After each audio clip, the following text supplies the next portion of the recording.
Hello, everyone. This is Backyard Musings, broadcasting live from the Double Wide. I'm Steve. And I'm Scott. I'm in the dark.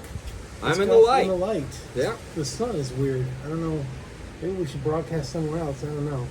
No, I'm good. You might hear I'm some in the light. screams. This is not normal for me. So You might hear some screams. That's children from the next yard. yeah, And being beat next watch door. this tree behind us. It's going crazy with the wind. First, we want to thank Ben for correcting us on our broadcast yesterday about no-go zones in England. Ben is from England, and so he challenges that idea and says that there are no no-go zones. So we're acknowledging that. Yeah, we want your you're comments. there. You're planted in that country, so we're gonna go with it. But We want your comments, everyone. Ben, Please. I consider Ben a friend, even though we're not on the same political spectrum. a comment friend, A comment friend, yes. So we love it. We want more of it. absolutely. Okay, remember to subscribe. Tell your family, friends, and enemies. And comment. Yes. But subscribe. And you can click like if you like it or dislike it. Yeah, absolutely. Okay, American First Legal has sued the Federal Elections Committee and the United States District Court of the District of Columbia to force the FEC, the agency that polices campaign donations and spending, to act against Biden's 2020 campaign for the financial benefits gained from the Dirty 51's letter. You remember the Dirty 51 is the 51 intelligence experts who opined that the laptop from hell had all the earmarks of the Russian disinformation, right? Bogus. Yeah, and so the title of this is Be Careful, Disinformation Works Both Ways, right? So when the letter was published, the FEC declined to investigate it, even though Biden's campaign was benefiting financially and politically from it. The suit was filed against Biden for the president's campaign for 2020, the Biden Action Fund, and the Democratic National Convention, DNC, which reminds me, I think the DNC is looking to hire Ronna McDaniel because she has experience in beating Republicans. Okay. I'm not even gonna comment on that one. So ladies got to eat. So whatever. So this is how it all started with the Dirty 51. In March 2023, a former Obama admin, CIA deputy, and acting director, Michael Morrell, testified to the House Judiciary and the House Intelligence Committees. This was, the weaponization, that all those investigations, right?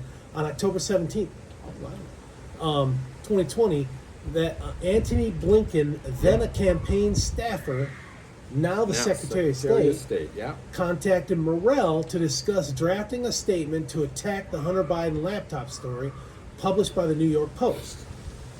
Morrell distributed the Dirty 51 draft letter to other anti-Trump intelligence officials to sign on to the letter. Smell something fishy?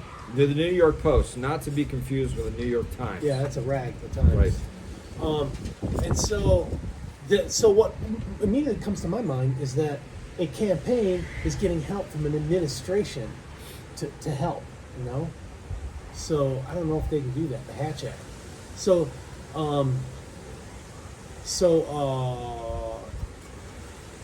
Eventually, both rags, New York Times and Washington Post, verified the authenticity of the Hunter Biden laptop from hell. Bless their hearts. Exactly. Well, luckily we got the House, so we could do these investigations. Otherwise, it would never been talked about. Exactly. Just like Biden's grifting never would have been talked about. Right. Okay, because the Dirty 51 was supposed to be nonpartisan national security intelligence experts, their public statement was a campaign contribution because Biden's campaign gained financial donations and political cred because of that letter. So they started banking on that, and more donations came in. And it had the express purpose of influencing a political election, the lawsuit indicates. It pretty much did. Yeah. Yeah. Absolutely. If the FEC does not act, it is effectively encouraging disinformation to the public that may influence the election. That's true. The petitioner thinks that the FEC will remand the matter back to the that the court will remand the matter back to the FEC for investigation. That's what they think. Part of the basis for the lawsuit includes an email circulated among the intelligence experts saying, quote, We think Trump will attack Biden on the issue at this week's debate. We want to offer perspectives on this from Russia watchers and other seasoned experts, end quote. So another email said they wanted to give Biden a talking point to use a response if Trump brings up the laptop. And during the debate, what happened? Why wouldn't he bring up the laptop? That was... Yeah, and what did Biden do? He just cited the Dirty 51's letter. Yeah. That's been debunked. What? It wasn't even investigated. It's been debunked. Also, that letter was used for an immense amount of media coverage. Oh, all the media mob ran with that for weeks up until the election. It was all fake. So when did this word disinformation come along? By the way, I prefer the word lies. You know, yeah. Don't you like that better? It's easier to say. It's a lot less letters. Well, misrepresentation is a lie. Polite way to say lie. I guess so. But the Ministry of Truth created it for Biden's Ministry of Truth. Disinformation. Who cares? Let me make my decision. Give me information, and I'll determine if it's a lie or if I believe in it. Exactly. Right? Exactly. So the lawsuit... Isn't that what the press used to be? Exactly. They would take information. Just report the news. They give us the information and let us decide. Don't pund it. Yeah, we don't need your opinions. We don't.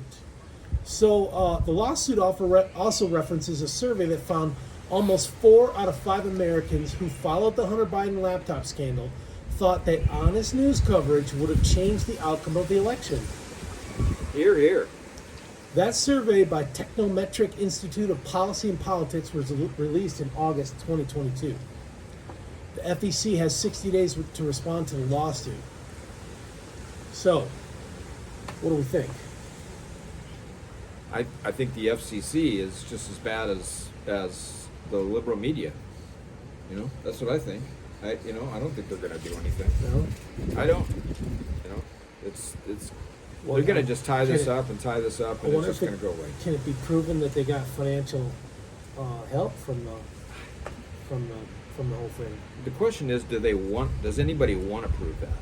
That's my whole thing. Well, and it's like anything, even with Congress.